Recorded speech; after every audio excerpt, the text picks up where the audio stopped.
Welcome to Section 6. In this section, Owens introduces the final principle of lean enterprise, the innovation colony. By the end of this section, you'll understand why you need to create an innovation colony inside your company in order to generate disruptive new products at blazing speed. You'll also be armed with case studies from Xerox, Google, and Hearst.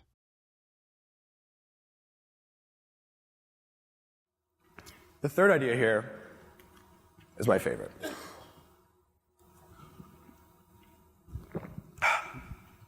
Every company today has an innovation lab, and I hate innovation labs because most of them, of course, are also designed around sustaining innovation, where they're beholden to the business units, they're not trying to come up with anything disruptive. And just the idea of a lab is like where ideas go to never escape.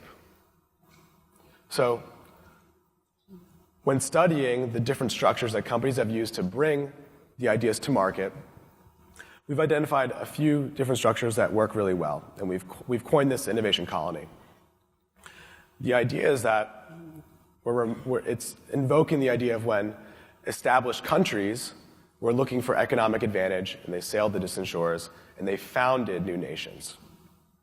So the core idea of the innovation colony is that I've seen so many innovation teams that did absolutely everything right, absolutely everything by the book, had great ideas, were positioned to go to market and be incredibly successful. But what happened? The corporate antibodies came around and said, we don't like this is threatening, so quietly shut it down. And remember, disruptive products are fundamentally different from how companies are used to operating. So you can't have them on a leash, you can't suffocate them, you can't slow them down, or they're going to die. And the point of the innovation colony is to create a level of independence to allow disruptive products to be successful. This includes financial and strategic. So many companies, this manifests itself many times in the form of a spin-out, where a separate entity is created, or it could be as a separate office, right? Actually, you should all know how AWS was created, right? It was a separate office, I believe in South Africa. But you're giving these disruptive products the independence to make their own decisions and to move quickly. And the type of safeguards that companies get are different, right?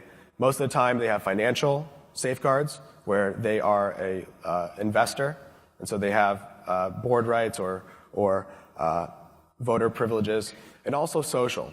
A lot of this is based on relationships. So who here can tell me where this product was created? Yes, in the front row.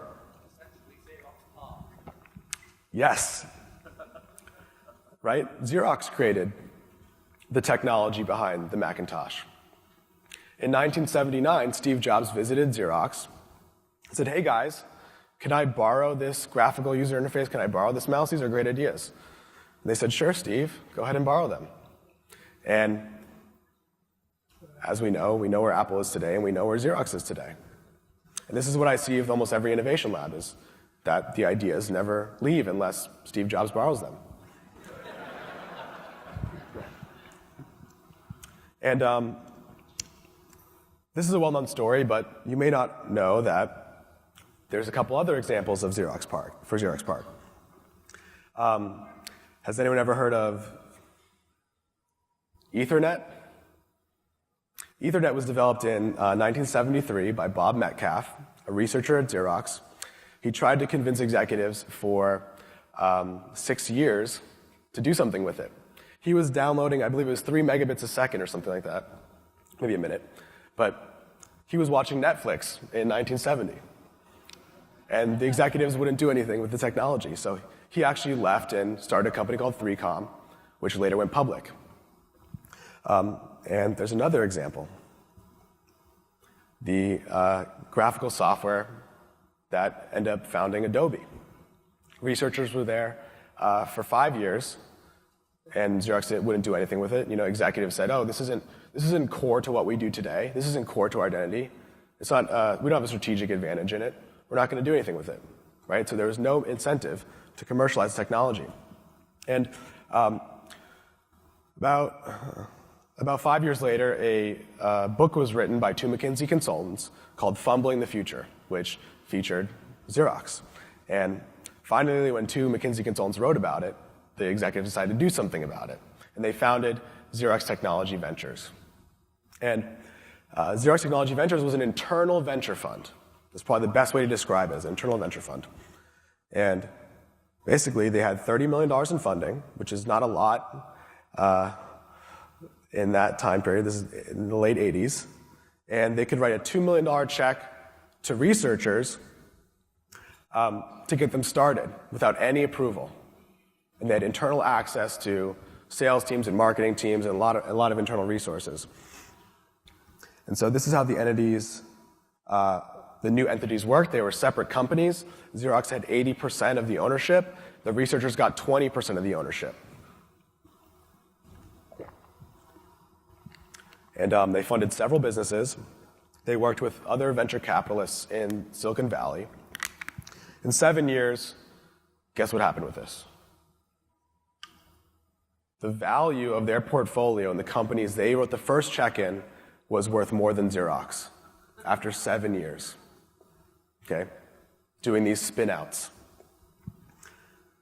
In 12 years, those companies are worth 10 times Xerox. So,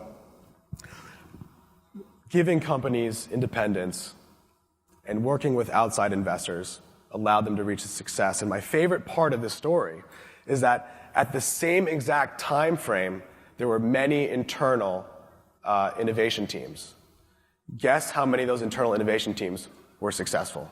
And in fact, they invested more money in internal innovation teams than the $30 million of pocket change they gave to Xerox Technology Ventures. None. So I love this case study. I highly recommend that you read up more on it because there was actually a documented control group of the difference between spinning out companies and keeping them inside.